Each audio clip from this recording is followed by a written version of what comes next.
Banyak pihak yang mengatakan adalah tahun yang sulit. Bahkan Pak Jokowi sendiri mengatakan gelap tahun 2003 katanya. Walaupun mungkin tidak semua orang bisa memahami apa yang dimaksudkan dengan gelap itu. Saya harus menghadirkan gereja di kehidupan saya sehari-hari. Nggak tahu kita nanti makan apa ya, saya tanam sirsak, saya piara ayam, saya piara bebek. Karena saya nggak tahu tahun 2003 masih ada bebek atau ayam nggak, pelihara aja dulu. Menghadapi 2023 sungguh luar biasa tentunya. Tema Natal nasional kita yang mengatakan dari Matius itu bahwa orang Majus itu kembali dari jalan yang lain. Jadi kita memahami bahwa Nats ini adalah menguatkan orang percaya tidak hanya pada tahun ini, tetapi menghantar kita ke tahun 2023 bahwa Tuhan akan memberikan jalan yang lain. Tuhan tidak katakan selama ini kau tidak peduli sama aku, udahlah mampus kau situ. Bukan seperti itu Tuhan itu. Tapi seburuk apapun keadaan manusia, seterpuruk apapun kondisi orang-orang, Tuhan itu masih tetap dengan tangan terbuka.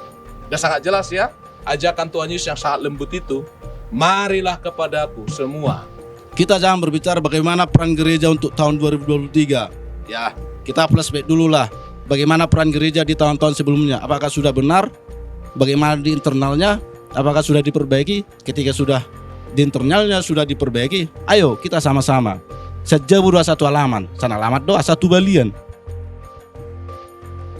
Selamat Natal dan selamat menyambut tahun baru 2023. Langsung dari debut Pisa Daliman, Sersan Toba kali ini akan mendiskusikan secara santai bagaimana peran gereja dalam mengayomi umatnya untuk menghadapi tahun 2023. Kembali Sersan Toba TV hadir di tengah kita. Dari Pisa Daliman kami menyapa semua para pemirsa. Selamat pagi Pak Dr. Pendeta Halomuan Marpaung sebagai Sekretaris Distrik HKBP Balige. Selamat pagi untuk Bapak Pendeta Oloan Sitorus, Sekretaris BKAG Kabupaten Toba. Selamat pagi. Selamat pagi Pak Bastian sebagai pemerhati di Kabupaten Toba. Dan selamat pagi kepada Pak Jepri Syahan sebagai tokoh pemuda Kabupaten Toba. Pagi. Topik yang kita persiapkan sekarang, kesiapan gereja menghadapi tahun 2023. Perlu kami pertanyakan kepada kita semua, langkah-langkah apa yang dipersiapkan pihak gereja menghadapi di era digital ini? Bagaimana pihak gereja menghadapi aktualisasi jemaat, termasuk juga para pihak gereja, termasuk juga krisis moral antar sesama, kurang rasa kepedulian antar sesama, kenakalan remaja, termasuk kenakalan narkobanya dan tawurannya. Apa perhatian pemerintah kepada pihak gereja? Apa kepedulian, apa dukungan pemerintah kepada pihak gereja untuk menanggulangi ini semua? Kami tanyakan dulu kepada Pak Dr. Pendeta Halomuan Marpaung. Pertama-tama karena situasi saat ini adalah kita sudah sedang dan masih akan merayakan Natal. Tentunya pada konteks Natal ini saya mau menyampaikan beberapa hal. Yang pertama, di beberapa gereja itu, bahkan hampir semua gereja menyampaikan firman Tuhan lewat liturgi Yohanes 3:16 yang mengatakan karena begitu besar kasih Allah akan dunia ini. Dunia dimaksud adalah kosmos. Jadi bukan manusia ansih, tetapi dunia. Jadi Tuhan itu yang kita rayakan itu, yang kita peringati itulah Tuhan yang menyelamatkan dunia. Jadi bukan hanya manusia. Manusia adalah salah satu ciptaan Tuhan yang ada di dunia. Itu sebabnya manusia itu memiliki 4 relasi dasar kehidupan. Yang pertama, manusia harus memiliki relasi yang baik kepada dirinya. Yang kedua, manusia memiliki relasi yang baik terhadap sesama. Yang ketiga, manusia harus memiliki relasi yang baik kepada lingkungan, dan manusia harus memiliki relasi yang baik kepada Tuhan Allah. Yang empat ini. Yang empat ini tidak boleh satu dilakukan, dua, tiga, empat ditinggalkan. Manusia yang merasakan kasih Tuhan itu tentunya harus dia peduli lingkungan. Kalau kita tadi berbincang soal kebersihan, sampah, dan lain semuanya, bagaimana kita sebenarnya bersahabat ya dengan ciptaan yang lain. Pada konteks lain juga bahwa manusia harus memiliki relasi yang baik terhadap sesama. Mungkin dalam konteks ini kita bagaimana kita peduli dengan keadaan sosial kita, interaksi sosial kita yang terjadi mungkin terdegradasi, bergeser dari nilai-nilai kehidupan awal. Nah, kemudian yang mau saya sampaikan adalah, karena tadi saya lihat temanya bagaimana gereja juga menghadapi 2023, sungguh luar biasa tentunya tema Natal Nasional kita yang mengatakan dari Matius itu bahwa orang Majus itu kembali dari jalan yang lain. Jadi kita memahami bahwa Nats ini adalah menguatkan orang percaya tidak hanya pada tahun ini, tetapi menghantar kita ke tahun 2023 bahwa Tuhan akan memberikan jalan yang lain dalam berbagai krisis yang terjadi. Karena krisis, resesi ekonomi, inflasi yang akan terjadi mungkin akibat ekonomi global yang berdampak kepada ekonomi domestik kita, dan mungkin akan terjadi banyak PHK, dan mungkin banyak terjadi tingkat kemiskinan, harga-harga yang mungkin akan melonjak dan lain sebagainya. Bagaimana juga gereja. Jadi gereja tidak hanya mengkhotbahkan surga, tetapi memberdayakan jemaat, bagaimana jemaat kita supaya kuat menghadapi ini.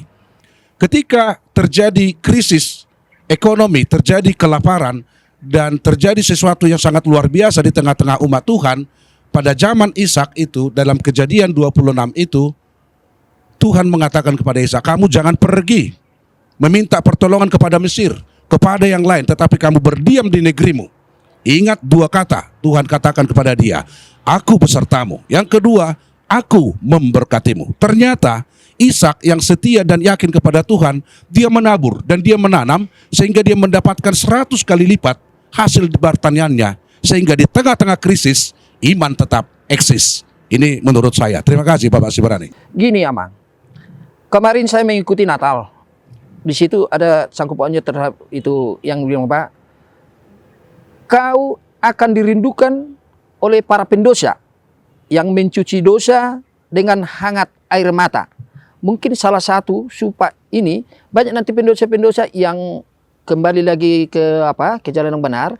Bahkan di puisi yang terakhirnya, para pengikut Tuhan akan melakukan hal-hal yang bertentangan dengan isi Alkitab. Bagaimana tanggapan Bapak? Ya, terima kasih buat Bapak Sibrani. Soal kata keluar tadi dari ini, kemarin saya Natal di Asop, saya katakan filosofi garam. Garam itu adalah garam ketika garam itu tidak berada pada tempatnya. Jadi selama garam itu berada pada tempatnya, maka garam itu bukan garam. Jadi supaya garam itu garam, dia harus keluar dari tempatnya. Jadi gereja juga harus keluar dari kebiasaan lama. Kami juga para hamba Tuhan harus keluar dari comfort zone kami, harus keluar dari keegoan kami, ya, harus keluar supaya bermanfaat, berdampak, berguna bagi masyarakat. Dalam konteks itulah bagaimana kehidupan kita dirindukan oleh orang lain. Jadi sebenarnya adalah kalau banyak orang melakukan kesalahan, dengan sendirinya dia kembali kepada Tuhan karena dia melihat ada figur-figur yang dirindukan. Sama halnya dengan kenakalan remaja dan lain sebagainya. Saya punya catatan tadi sedikit bahwa bagaimana sebenarnya terhadap anak-anak kita, para orang tua lebih memberikan waktu yang lebih banyak lah terhadap anak-anak, berkomunikasi kepada anak-anak, dan banyak lebih berbicara tentang firman Tuhan, berdoa. Ini yang kita lihat sekarang, berkumpul orang tua dengan anak-anak masing-masing megang HP, sehingga waktu ya berjalan terus. Ya, barang yang hilang dapat diganti bahkan melebihi harga barang yang hilang, tapi waktu yang hilang tak seorang pun dapat bisa mengganti dengan apapun. Sehingga kita harapkan dan gereja juga menyarankan kepada seluruh warga jemaat, khususnya para orang tua, untuk memberikan waktu yang maksimal buat anak-anak. Karena pendekatan individual itu sungguh sangat memberikan imun yang kuat terhadap anak, sehingga dalam interaksi sosialnya dia bisa kuat. Seperti harapan kita, jauh dari narkoba, HIV AIDS, dan lain sebagainya. Demikian Bapak Sibarani. Jadi begini Pak, di akhir operet mereka itu tadi, pada saat gereja kurang peduli terhadap jemaatnya. Lalu karena pihak gereja terlalu pandai berbicara yang di Alkitab, tapi tidak sesuai dengan perbuatannya. Lalu di akhir operet mereka itu, kau akan dirindukan, katanya, oleh para pecinta yang tidak pandai berbicara. Artinya tidak pandai berbicara melalui Alkitab, melalui kebaikan-kebaikan. Bagaimana tanggapan Bapak terhadap mereka, terhadap situasi para gereja?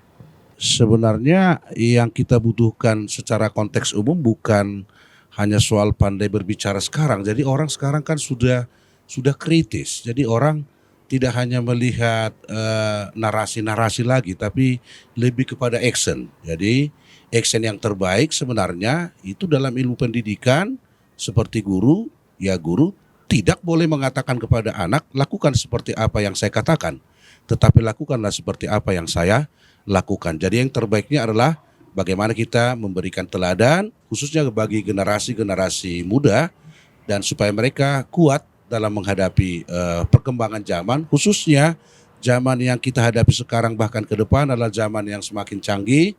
Ya kita berdoa, tidak hanya berdoa tetapi menguatkan, memberikan pencerahan dan memberikan keteladanan kepada generasi pemuda kita supaya kelak mereka menjadi berkat dimanapun mereka berada. Demikian.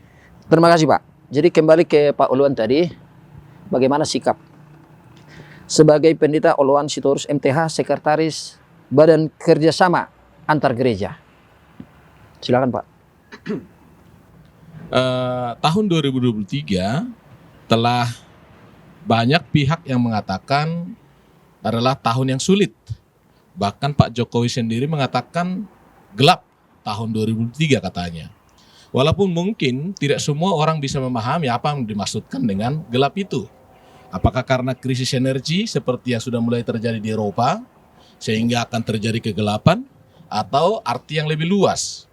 Tetapi mengenai hal ini sebenarnya kalau kita sebagai orang Kristen yang cinta Alkitab, bahwa ini tidak mengejutkan sebenarnya bagi kita.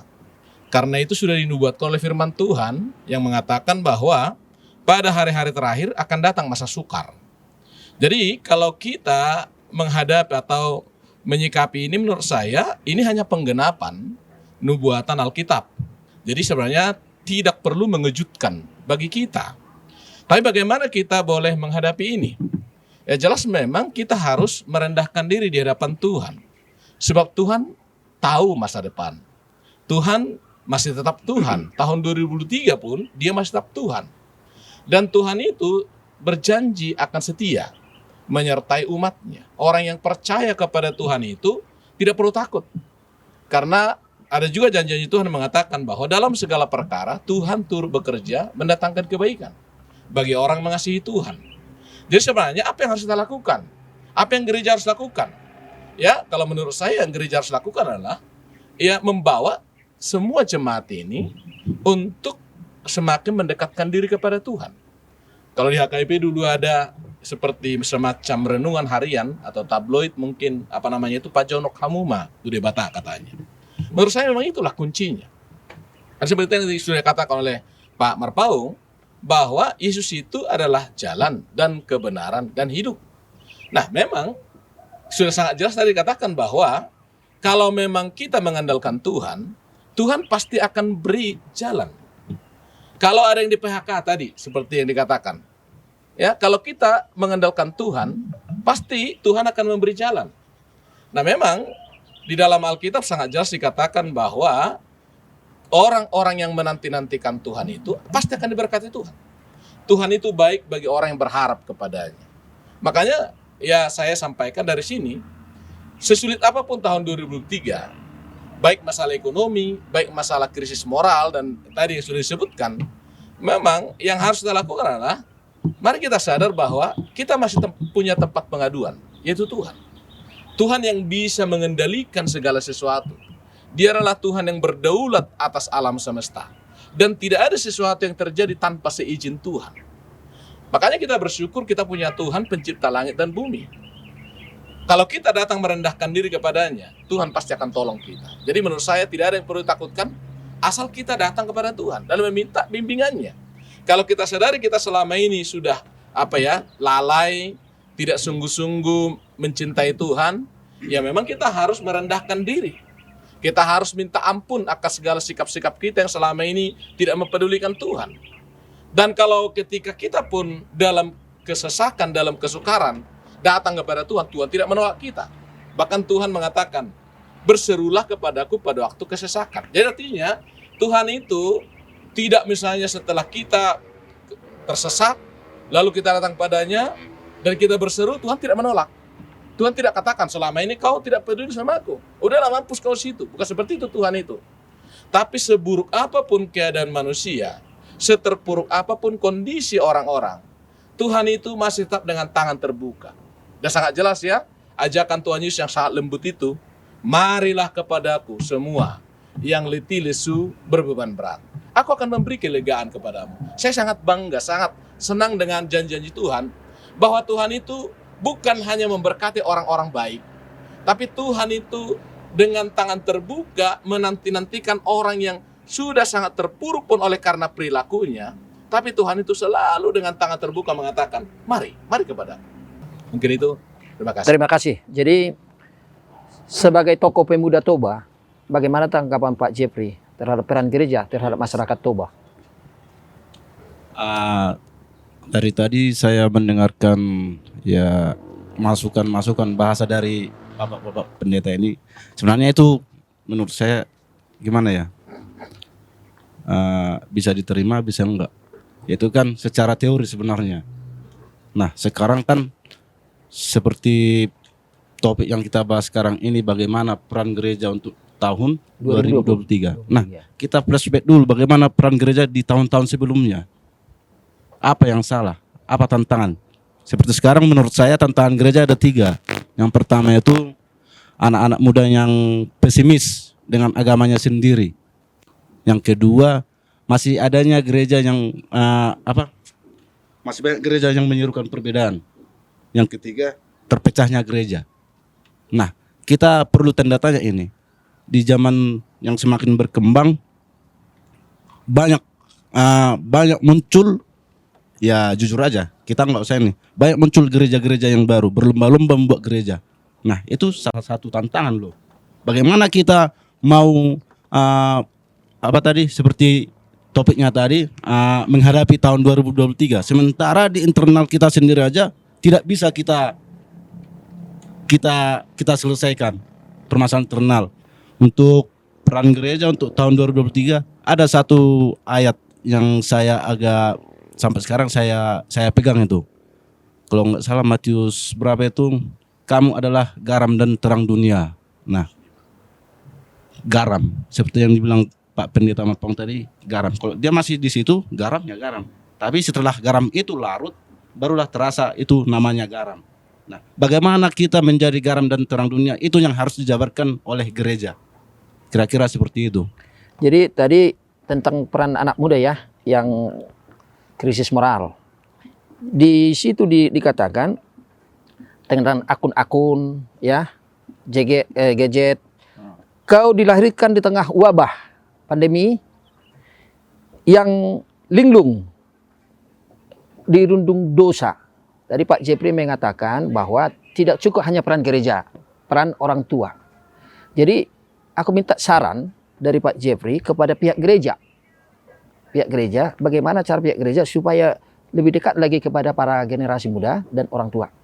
Ya mungkin dulu aku waktu kecil ya kan, masih waktu zaman opung saya masih hidup, saya masih merasakan ada hamba-hamba Tuhan itu selalu datang ke tiap-tiap rumah, door to door. Tapi sekarang saya lihat tidak ada lagi. Seperti yang kita bahas tadi itu sebenarnya ini kan masalah moral sebenarnya. Masalah bagaimana keluarga, lingkungan, masyarakat dalam menghadapi ini semua. Kalau nggak salah seperti ada istilah ngikut zaman dimakan zaman katanya. Nah sekarang bagaimana kita memainkan peran kita dalam perkembangan teknologi ini? Ya. Sama halnya seperti waktu kalau kita ibadah di dalam gereja kan ada himbauan getar atau nonaktifkan HP. tapi kan silent. Tapi kan kenyataannya kan masih ada juga yang nggak silent. Seperti yang kita bahas tadi, sebenarnya kalau kita bahas lebih dalam lagi mengenai ibadah ini, sebenarnya sakit hati kita. Kadang kalau orang ibadah itu kan untuk mendekatkan diri dengan Tuhan. Kalau sekarang saya lihat bukan lagi. Orang datang ke gereja, orang datang ibadah itu untuk menunjukkan apa yang ada di dalam dirinya. Style, Aktualisasi lah ya. aktualisasi seperti yang Pak Pendeta Marpong bilang tadi. Ya itulah sekarang moral masyarakat kita ini. Jadi kalau kita di sini membahas A, B, C, D, E seperti hamba-hamba Tuhan yang sudah menyebutkan ayat-ayat Alkitab bla bla bla bla, sebenarnya itu secara teori. Cuma bagaimana peran gereja turun langsung seperti yang Pak Herbert bilang tadi, keluar dari zona nyaman. Yang namanya hamba Tuhan, yang namanya gereja, ya turunlah melihat kondisi sebenarnya. Ya kita nggak usah inilah, kita terbuka aja di sini. Kalau ada acara, pasti ada bahasa. Itu orang miskin, pasti ini. Agak terlambat datang apanya. Ini orang kaya, pasti hafal jalang-jalangnya. Ya Gitu. kita terbuka aja loh. Ketika ada acara-acara masyarakat yang buat, pasti sudah ada bahasa seperti itu. Roruan non amang pendeta sahai, songna na fokus di oke pengi jalang-jalangin mah. Adalah duduk di depan ya. Ale olan namo razong ko namaruloni. Sokok doulaun sonari ngaroi. Bah, itulah. Jadi kita nggak usah lah terlalu ini. Kita nggak usah munafik, ya kan? Kita jangan berbicara bagaimana peran gereja untuk tahun 2023. Ya, kita flashback dulu lah. Bagaimana peran gereja di tahun-tahun sebelumnya? Apakah sudah benar? Bagaimana di internalnya? Apakah sudah diperbaiki? Ketika sudah di internalnya sudah diperbaiki, ayo kita sama-sama. Sejauh satu halaman, sana alamat doa satu balian. Ya, kira-kira seperti itu Pak. Terima kasih sarannya Pak Jepri sebagai tokoh pemuda. Ini masukan ya buat pihak gereja. Makasih. Jadi kembali kita kepada Pak Bastian sebagai pemerhati di Kabupaten Toba ini. Ini yang perlu saya pertanyakan Pak Bastian, termasuklah tadi ya langkah-langkah gereja, langkah sebagai tokoh masyarakat tentang pelecehan seksualnya. Nah, sekarang sudah banyak tumbuh di jagat visual yang gebiar sedang diwartakan melalui berbagai medium dan platform digital di surga virtual yang penuh ilusi dan sangat adiktif. Bagaimana pendapat Bapak, Pak Bastian sebagai pemerhati? Berat sekali bahasanya. Ya, iya. Kan itu soalnya kita kan kita kemana-mana termasuk pada saat Natal aturannya saya ikut di Asop kemarin udah disitulah mewakili Pak Pendeta Pak Dr. Marpaung, jadi aku nggak ikut, udah di situ. Jadi kebetulan aku di Semadura, itulah yang terjadi sekarang. Banyak akun-akun palsu yang mengatasnamakan agama. Ya. Hampir dalam segala hal saya pikir antara terang dan buruk itu selalu berdekatan ya, bersisian ya, setipis kulit bawang. Jadi kalau mau dilihat internet ini sebagai negatif atau positif, ya tergantung. Saya kira kasus banyaknya korban pelecehan seksual, kata Pak Parlin tadi, saya dulu udah sih dengar 30 orang, ini sudah 60 orang keluarga dekat, anak-anak itu dilecehkan hanya di daerah Toba. Tragis, saya pikir tragis. Itu saya pikir banyak karena informasi yang begitu mudah, apa-apa bisa didapat sekarang kan. Tapi apakah juga kita akan menyalahkan internet? Ternyata banyak juga orang menemukan kebenaran firman Tuhan lebih mudah di internet. Anda cari buka Alkitab dulu, buka Alkitab harus hafal mago pusuk nenek kan. Sekarang hanya klik di mana tertulis garap, klik aja garap, akan terlihat. Jadi ini lebih kepada hati kita sebenarnya lebih berpihak kemana. Kalau memang masih condongnya hal-hal negatif, ya akan negatif yang dapat. Ini akan dipakai oleh siapapun. Kalau mau dipakai internet ini untuk mencari firman Tuhan, data yang Anda inginkan adalah firman Tuhan, Anda akan mudah mendapatkan. Tapi kalau juga Anda niatnya ada yang buruk ya, nah di mana-mana ada yang palsu. Seperti kalau kekhawatiran yang Pak Herbert bilang, di mana-mana ada yang palsu. Kalau ada yang asli, pasti ada yang palsu. Kalau ada khotbah yang asli, pasti ada yang palsu. Nah, kalau tentang topik ini sedikit menambahkan topik yang hampir semua menganalisa, betul kata Pak Oluan dan Pak Marpaung bilang bahwa semua mengkhawatirkan akan seperti apa tahun 2023 ini. Nah, tapi kembali saya menganggap apa sih gereja? Gereja bagi saya adalah dari waktu anak-anak kan bukan bangunannya, tapi orangnya. Nah, saya sendiri apa sikap kita dengan semua kekhawatiran itu? Kembali ini soal pilihan alat ukur apa.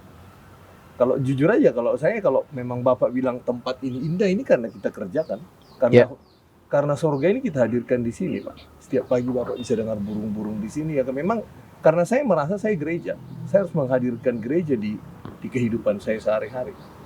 Nggak tahu kita nanti makan apa ya, saya tanam sirsak, saya piara ayam, saya piara bebek. Karena saya nggak tahu tahun 2023 masih ada bebek atau ayam nggak, pelihara aja dulu. Hadir aja dalam gereja dalam kehidupan sehari-hari. Bagi saya sih begitu, Pak, ya. Jadi daripada saya terus mengkhawatirkan yang ada ini, ya sudah, dalam kehidupan saya aja dulu. Gitu, Pak, ya. Jadi tadi Pak Dr. Marpaung, Halumba Marpaung mengatakan Tuhan menyelamatkan seperti yang dibilang Pak Marpaung tadi, salah satunya kelestarian lingkungan itu sudah dilakukan Bapak. Jadi sebagai pemerhati, jangan bosan-bosannya lah Bapak ya turun ke lapangan untuk memberikan pengertian kepada masyarakat. Jadi untuk Pak Dr. Marpaung, ini tentang hingar-bingarnya digital ini dan berbagai akun dengan dusta, dengki, dan tipu dan mengatasnamakan agama. Bagaimana pendapat Pak Dr. Marpaung? Saya selalu memahami seperti ini. Jangan harap laut tanpa gelombang. Yang tidak bergelombang bukan laut. Semakin luas lautan, semakin banyak kita jalani, gelombang itu pasti hadir. Zaman yang sungguh semakin canggih ini, bahkan semakin cepat berubah ini, termasuk hal-hal yang dikatakan Pak Sibarani itu tidak boleh tidak pasti hadir. Jadi kita tidak membahas kenapa itu hadir, mengapa dan lain sebagainya, tetapi yang baik dan terpenting adalah bagaimana kita memberikan imun iman, daya tahan kepada diri kita, kepada jemaat kita khususnya, termasuk kepada para generasi penerus para pemuda kita tetap berikan imun itu, yaitu firman Tuhan menguatkan mereka supaya mereka benar-benar selektif gitu. Kedua, selalu positive thinking. Ketiga, tidak terlalu cepat dia percaya, tidak terlalu cepat percaya. Karena dunia di mana kita berada sekarang bahkan ke depan itu banyak menjanjikan dan menstimulusi daya tarik supaya kita ini juga salah satu tadi seperti yang kita bicarakan, termasuk bangsa kita ya konsumeris ini, konsumtif ini salah satu yang harus kita basmi menghadapi 2023 ini, konsumtif ini. Ya, karena banyak stimulus dari medsos, keinginan, CDO apa namanya? COD segala macam. Nah, ini para pemuda juga saya pun heran kadang. Karena saya tinggal bersama anak saya di sini, kadang ini tiba-tiba sudah ada kiriman, ini karena keinginan. Lalu saya katakan, nak boleh belanja tetapi ingat seperti dua bapak kami. Jadi apakah kita ini sekarang dimotivasi keinginan atau kebutuhan? Kalau kebutuhan, ya itu memang sudah prinsip. Tuhan katakan berikanlah kami makan kami yang secukupnya. Jadi bukan keinginan. Nah, terkait dengan kejahatan-kejahatan seperti itu tadi, ya akun apa segala, itu tidak boleh tidak pasti hadir. Tidak boleh tidak pasti hadir. Tetapi bagaimana kita menghadapi itu, khususnya ke kaum muda, supaya katakan bahwa zaman di mana sekarang seperti ini, ke depan semakin canggih lagi. Ya, bagaimana kita menghadapi itu lebih kuat untuk lebih selektif dan benar-benar kita ya positif berpikir dan jika gampang dipengaruhi oleh stimulus-stimulus yang ada di dunia ini seperti di pemahaman saya. Jadi keinginan ya. Demikianlah diskusi kita pada hari ini tentang kesiapan gereja menghadapi tahun 2023 di mana dikatakan menjadi gelap. Untuk itu, mari kita jadi terang, jadilah garam dan terang bagi dunia. Terima kasih.